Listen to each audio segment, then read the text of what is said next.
This is my 5-gallon chicken waterer, and this is fantastic for my little baby pullets over here that are growing up in my chicken shed, because I can load this thing up with water and it will last them up to a week for my 6 little hens here.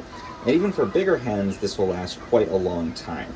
So it's a plastic container, and it has this nice seal on top, and then it's got the traditional kind of vacuum system at the bottom, where once the water reaches a certain level, it cuts it off and it doesn't flow anymore. But you can put a lot of water in there. Again, 5 gallons, that's going to keep your chickens happy for quite a while.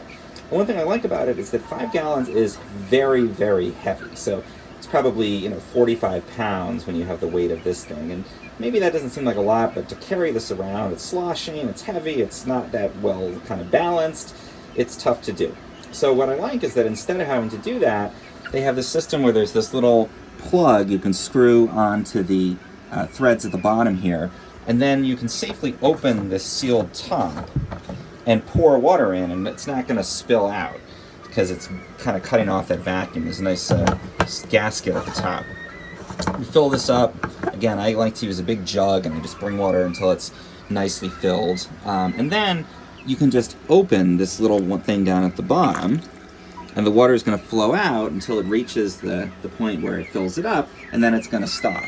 And then we just actually can store the cover. I think this is really clever. Store the cover up here. It just goes onto this little piece, so you don't have to worry about losing it. And the next time when you're ready to fill it up, before you open the top, you just put that on the bottom there, and then open it up, and that keeps that vacuum seal, and that way you can fill this thing without having to carry it around. I put it up on a little table in here in the chicken shed, so that it's kind of elevated up off the ground. That way they don't get their shavings and everything into it. Chicken sheds are always dusty and dirty. You can't really avoid that. So I like to kind of elevate it and raise it up onto a little table. They had no problem figuring out how to drink from it. Again, the water's all around it. And I find that this is working great.